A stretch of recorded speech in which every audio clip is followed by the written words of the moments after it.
Action direct action ছাত্র জনতার action direct action প্রতিষ্ঠান দালালেরা হুঁশিয়ার সাবধান আওয়ামী লীগের দালালেরা হুঁশিয়ার সাবধান স্বৈরাচারের দালালেরা হুঁশিয়ার সাবধান হুঁশিয়ার সাবধান স্বৈরাচারের দালালেরা স্বৈরাচারের কালো হাত ভেঙে দাও গুড়িয়ে দাও সাবধান ফ্যাসিবাদের দালালেরা হুঁশিয়ার সাবধান আমাদের জমিদারি ভেঙে দাও গুড়িয়ে দাও সচিবালয়ের জমিদারি ভেঙে দাও গুড়িয়ে দাও সচিবালয়ের জমিদারি ভেঙে দাও গুড়িয়ে দাও আমাদের জমিদারি ভেঙে দাও গুড়িয়ে দাও আমলাতন্ত্র নিপাত গণতন্ত্র মুক্তি পাক আমলাতন্ত্র নিপাত গণতন্ত্র মুক্তি পাক সচিবালয়ের জমিদারি ভেঙে দাও গুড়িয়ে দাও খুনিয়াসিনের দালালেরা হুঁশিয়ার সাবধান ফ্যাসিবাদের দালালেরা হুঁশিয়ার সাবধান আওয়ামী লীগের দোসরেরা হুঁশিয়ার সাবধান সচিবালয়ের জমিদারি ভেঙে দাও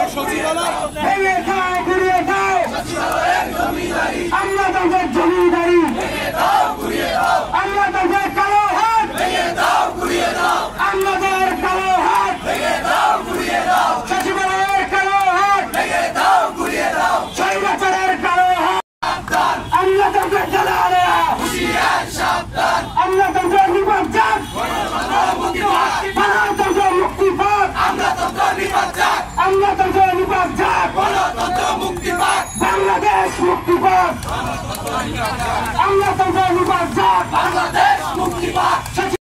আমরা সম্মানিত যে স্বরাষ্ট্র উপদেষ্টা মহোদয় আছেন তাকে অনুরোধ জানাই, আপনি আপনার পক্ষ থেকে যে পুলিশের ভাইকে পাঠিয়েছেন আপনি স্বয়ং আসেন, এসে আমাদেরকে আশ্বস্ত করেন যে আপনার মন্ত্রণালয় এই ফ্যাসিবাদের দোষরদের বিরুদ্ধে গ্রেপ্তারের ব্যাপারে কি সিদ্ধান্ত নিচ্ছে সেটা আমাদেরকে জানান।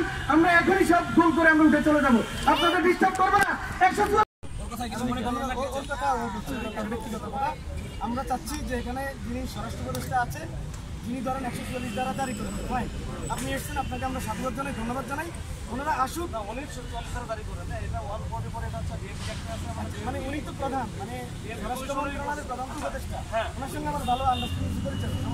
উনি আসুক, আসলে উনি একটা কাজ করো, আমি বলি ভাই আমার মনে হয় এখানে মন্ত্রণালয় একেবারে পাশে না, সিনিয়র মানুষ এখানে আসা তোমার এটা ওনার দায়িত্ব ভাই, না এটা ওনার দায়িত্ব। তোমার দুই জন আমরা নিয়ে যাচ্ছি দেশের দায়িত্ব। You are absolutely right, but you know যে তোমরা কেন সেট করো? গতকাল রাত থেকে আমরা এখানে নির্ঘুম, বিশ্বাস করেন এখন চোখে ঘুম বারবার পড়ে যাচ্ছি শুধুমাত্র দেশপ্রেমের তাগিদে, অন্য কোনো বিষয় না, ঠিক আছে? এখন সেই জায়গা থেকে উনি এখান থেকে আসতে পারবে না, এটা আমরা মানতে পারি। দেশপ্রেম আমি বলি, দেশপ্রেম তোমার আছে বা তোমরা ওইটা ধারণ করো, তোমার আছে, এখানে আমার কোনো আপত্তি নেই। আমার কথা হচ্ছে ওই দেশপ্রেমটা যেন এমন না হয় যে থেকে দেশের বিরুদ্ধে যায়, মানে বিষয়টা এখানে জায়গাটা এমন সেন্সিটিভ, তুমি এই একই কাজ করবা, এটা করারও তো বিভিন্ন চ্যানেল আছে, উপায় আছে, যে এমন নয় যে এই যে এখানে বসে আছে এখান থেকে কথা বলতেছো, কিন্তু যদি যেটা মাইকের আমার আপত্তি আমার তো মাইকটা ব্যবহার করো না। তাহলে এখানে হচ্ছে আপনাকে মানে মাইকটা ব্যবহার করতে না করছি কেবল আপনাকে, আপনার তো ভাই হচ্ছে ওইখানেও আছে, আর এখানে তো ভাই সাদা চোখে দেখলে তো ওনাদের সাথে তো কথা আমরাই বসতে পারতেছি, আমরা চলে যেতে আমাদের মনে হচ্ছে যে সচিবালয় থেকে মানে ওই ব্যবস্থাটা করেন, আমরা চলে যাবো। একটা কাজ করেন, আমার সাথে দুইজন বা তিনজন বাস, আপনার খুবই অনুরোধ জানাই। আমাদের স্লোগানগুলো মনে হয় সচিবালয় সহ্য করতে পারছে না, এটাই মনে হচ্ছে এখন। আমরা চাই ওনাদেরকে আমরা বার্তাটা দেই, মাইকটা দাও, আমরা বার্তাটা দেই, মাইকটা কোথায়?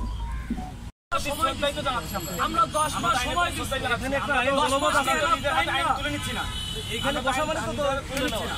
এই জায়গাটা কি, এই জায়গা তো 144 জারি করা নাকি? 144 সেটা মেনে নিচ্ছি। আচ্ছা আমরা আমাদের কথাটা মেনে নেন, 10 মাস কি এনাফ টাইম ছিল না সরকার হাতে যে তাদেরকে অপসারণ করার? আমরা কোনদিন আসছি এখানে? আমাদের বলুক যে কি অগ্রগতি আছে, এবং জনপ্রশাসনের যে দায়িত্বে যিনি আছেন তিনি এসে আমাদেরকে বলুক যে আমরা এই যে 51 জনের তালিকা প্রকাশ করেছি, 44 জন আমরা কিন্তু ছবি দিয়ে দিয়েছি, তারা তাদের বিরুদ্ধে কি ব্যবস্থা নিচ্ছে আমাদেরকে বলুক। মাইক তো দূরের কথা, আমরা এখানে সব আমরা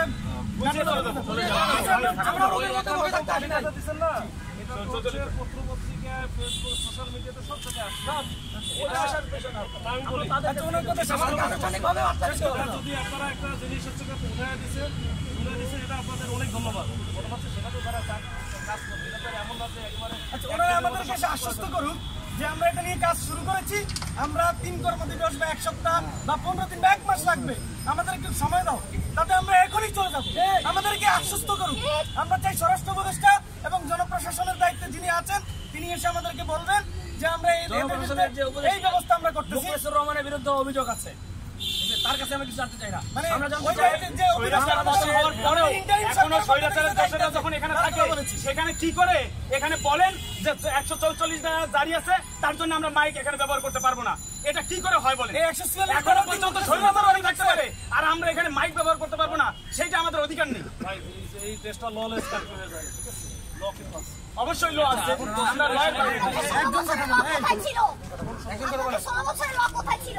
আপনাদের একজন কে 16 বছরের ল কিসের 16 বছর? সবাই কথা বলো কেন? 16 বছর কি? আরে 16 বছর কি কোথায় ছিল? এখন আইনা দেখাইতে আসছেন, মাইক ব্যবহার করি না। কেন কথা বলো? ভাই বয়স কম সেভাবে তুমি কেন কথা বলো? এখানে আমরা বয়স কম করবেন না, আমরা ছাত্র জনতা সবাই মাঠে নামছি। ছাত্র জনতা যদি আমার নামে বাঁচিয়ে রাখতে বয়স কম কেন? কথা শুনি না কেন মেয়েটা? কথা শুনে না কেন? এরকম করবো না ভাই আপনি বলেন, এরকম সিনিয়রদের সাথে সিনিয়ররা যখন না বলবে না কেন আবার কথা